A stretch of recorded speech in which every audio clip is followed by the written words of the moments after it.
welcome to your Tuesday One show with Roman Kemp. And Alex Jones. We're live on BBC One and iPlayer. Tonight we've got breaking news. Or at least three big stars who know all about breaking news. From award-winning hit series The Morning Show, Reese Witherspoon, Karen Pittman and Billy Crudup. Jones, we're live on BBC One and iPlayer, and tonight we've got breaking news. Or at least three big stars who know all about breaking news. From award-winning hit series The Morning Show, Reese Witherspoon, Karen Pittman and Billy Crudup are here to tell us what's in store for the new series. And I can tell you there's plenty of drama both on and off air. Yeah, very good. Joining them is someone who they're all familiar with because he appeared in the last series of The Morning Show, but tonight Sir Stephen Fry will be telling us about transforming himself into the formidable Lady Bracknell in the important...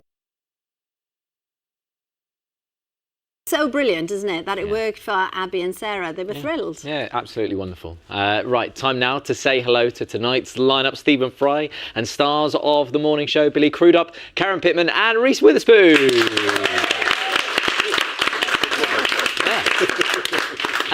Reese, we were just seeing a film about the power of football, soccer you would call it. Yes. And the last time you came onto the show, we talked about you being a football fan, and it is so good to see how much of a community it can build. Yeah, my sons are huge Arsenal fans, so they're so excited about Calafiori. You've just said exactly the right thing.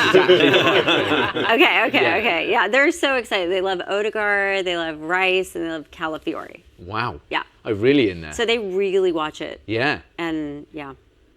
That's all I needed, yeah. We've been watching it all through rehearsal as well. Okay, let's talk The Morning Show now, because for 6 years the series has featured the on and off air dramas in the fast-paced world of an American breakfast show. It returns to our screens tomorrow with even more power struggles and personal dilemmas facing the team. Let's have a look. I'm working on a story. To get what you want, you need to burn the house down.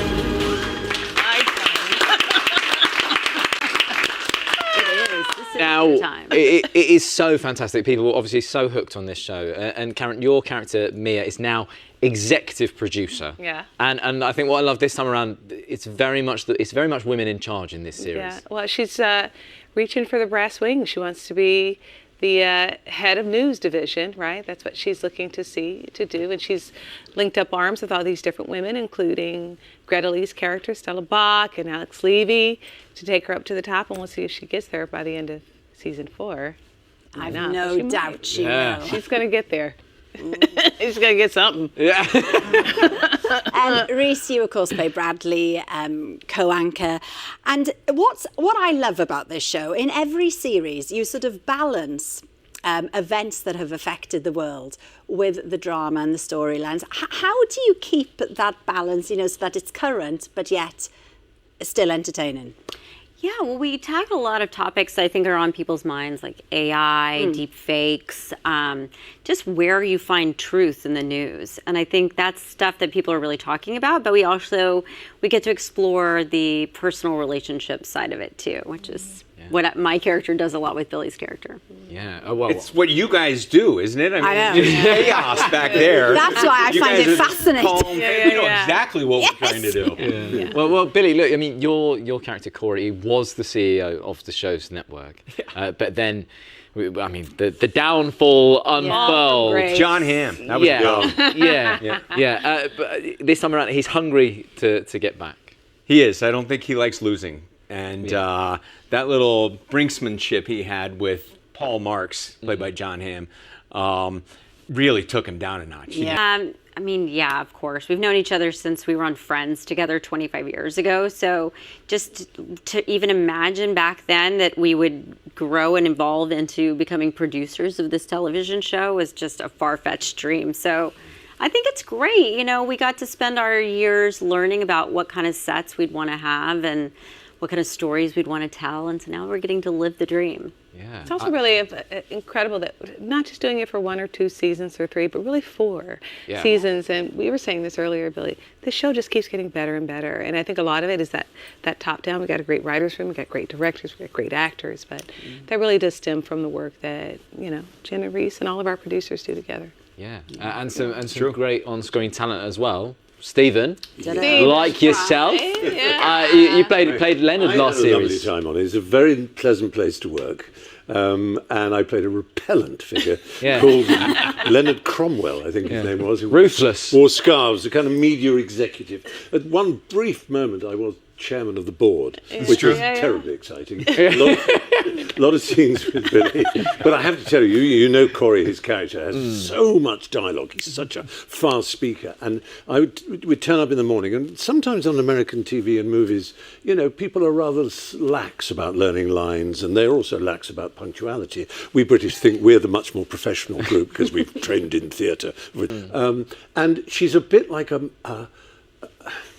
dragon, a battleship, a gorgon, but she's also a mother. Yeah. And somewhere underneath it all, it's all because she wants her daughter, Gwendolen, to marry well, and her nephew, Algernon, to marry well, whom Olly Alexander is playing, who came on here to talk about his role.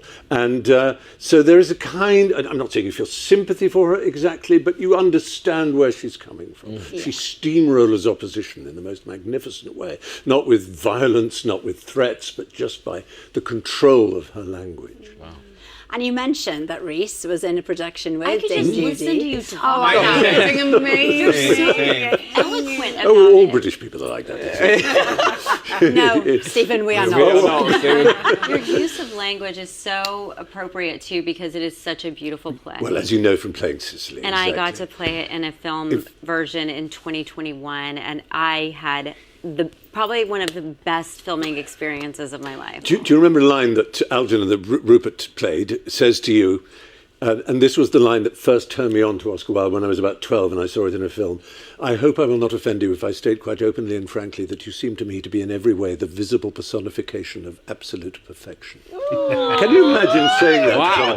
And I saw that in the film. I was in it there.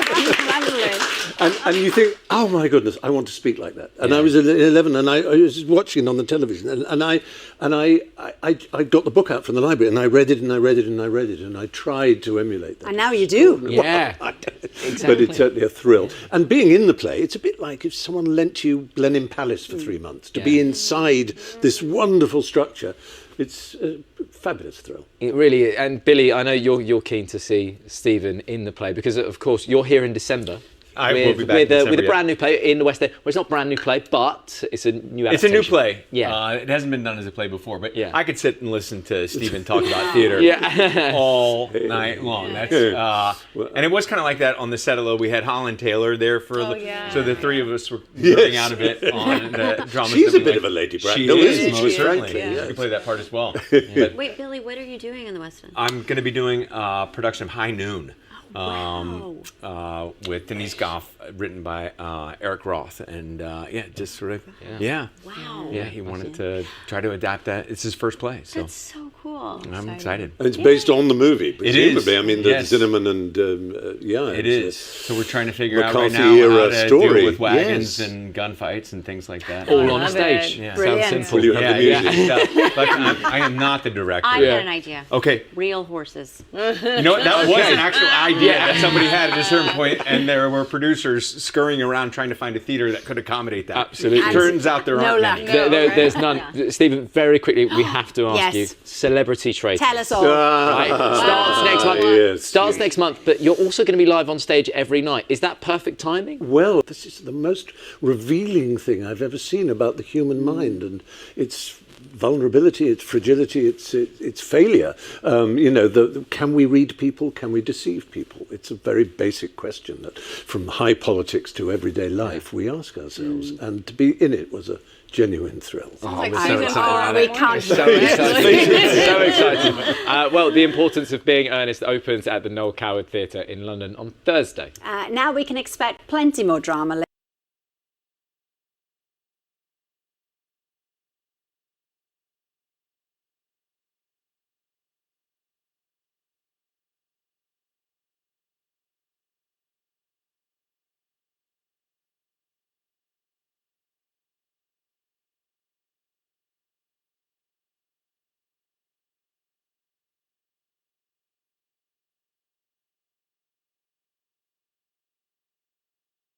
Thank you for everyone for joining us. And Reese will be back with us next month to chat about her new book with Harlan Coben. Bye-bye.